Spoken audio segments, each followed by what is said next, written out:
Bom, uma das principais demandas que tem aparecido aí nas nossas redes sociais é Há alguns dias, o atual ocupante do cargo de ministro da Infraestrutura veio a público com uma mensagem sobre seu pensamento e suas propostas para as ferrovias no Brasil. Pois bem, para quem vem acompanhando a cena ferroviária nacional, esperando o dia em que pudéssemos sair do fundo do poço em que fomos jogados, nada poderia ter sido mais decepcionante e preocupante. Nela, se acabaram as grandes esperanças do governo Bolsonaro fazer diferente do que foi feito nos últimos 30 anos. Todas as falas deste ministro são exatamente na linha do aprofundamento de um modelo perverso, excludente, concentrador, antipatriótico e burro, cujas consequências foram escancaradas em maio passado por ocasião da paralisação dos caminhoneiros. E nós, que achávamos que o pesadelo ferroviário do país iria acabar junto com o governo Temer, tivemos de encarar que, a depender deste ministro, não só o pesadelo continua, como será aprofundado no governo Bolsonaro. Em resumo, lendo além das confusões da sua fala, na cabeça deste senhor, a solução para as ferrovias é o seguinte: licitar o resto da Norte e Sul para alguém terminar, licitar a Fiol na Bahia para alguém terminar, licitar a Ferrogrão para alguém fazer e construir a ferrovia de integração Centro-Oeste com o dinheiro da renovação antecipada das concessões que já operam. Com isto, segundo ele, a participação ferroviária nas cargas transportadas passaria de 15% para 30% no Brasil. E para surpresa de ninguém, nenhuma única palavra sobre passageiros. Então vamos lá. Na melhor das hipóteses, essas obras levarão de 5 a 10 anos para começarem a ficar prontas.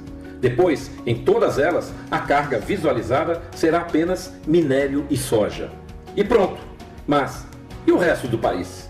Nada? Se depender do ministro, zero para o resto do país. Será que é disto apenas que o Brasil precisa?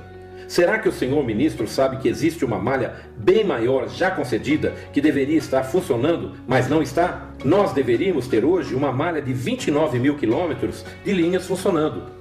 Pode parecer muito, mas comparado aos Estados Unidos, de mesma extensão territorial, a situação é de dar pena. E ainda tem um severo agravante, que o ministro ou desconhece, ou para o qual não dá a mínima.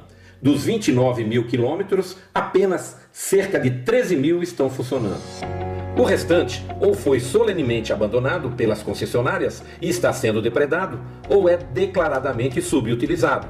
E então, senhor ministro, nenhuma vírgula sobre esta situação? Nada a declarar sobre os 16 mil quilômetros sem uso e abandonados? Como é que o senhor quer aumentar a malha de um lado se ela está encolhendo do outro? De onde é que o senhor tirou que a participação das ferrovias vai aumentar?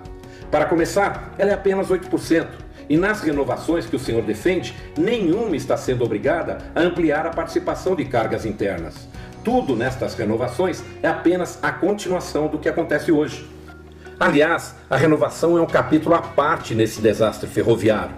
E aqui não é mesmo surpresa o senhor trazer de volta esta proposta. Gestada nos gabinetes do Moreira Franco, que sempre contou com a sua ajuda, este é um processo que foi questionado desde o início.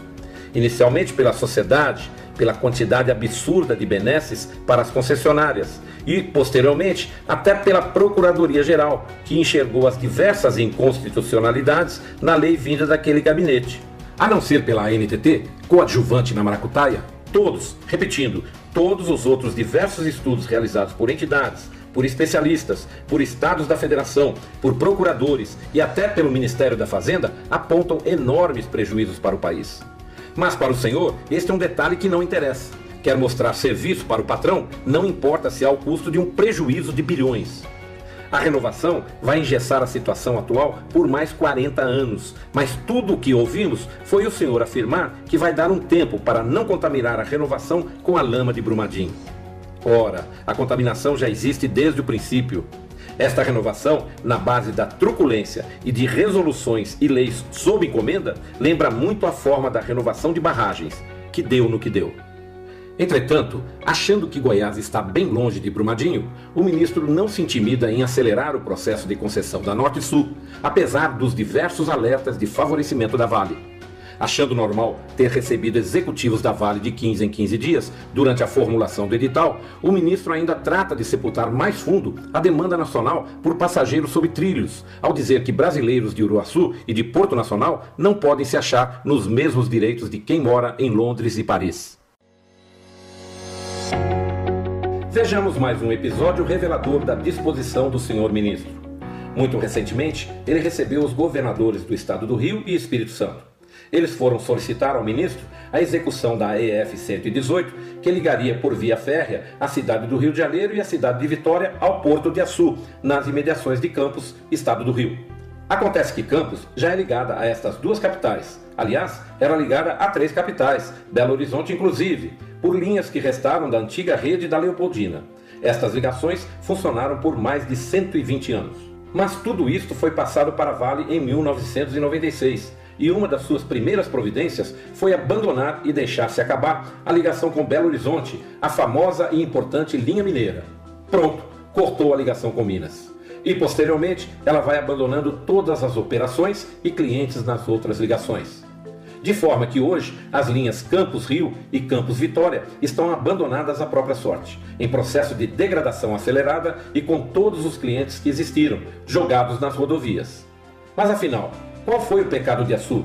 Impossibilitado de receber e enviar cargas por ferrovias? O pecado foi não pertencer à Vale, que era a dona, entre aspas, das conexões férreas diretas com 3 capitais importantes?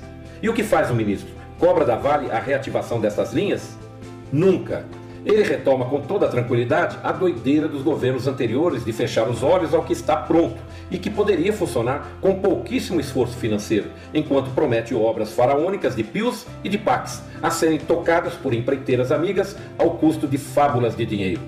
Para manter apenas a conversa no estado do Rio de Janeiro, nele a FCA da Vale recebeu 850 quilômetros de linhas funcionando e atendendo de norte a sul do estado.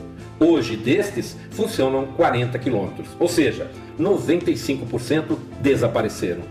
E aí, ministro, qual foi o prejuízo para aquele estado e para o país? Quanto custou para o Rio e o Brasil não ter aquelas linhas funcionando? E o que é que o senhor vai fazer a respeito? Vai encarar a Vale?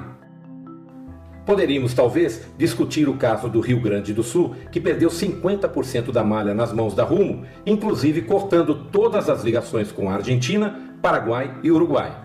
Ou o caso do Nordeste, que perdeu tudo nas mãos do Stenbrook, da CSN, e sua Transnordestina parada. Mas nada disso está acontecendo para o senhor ministro.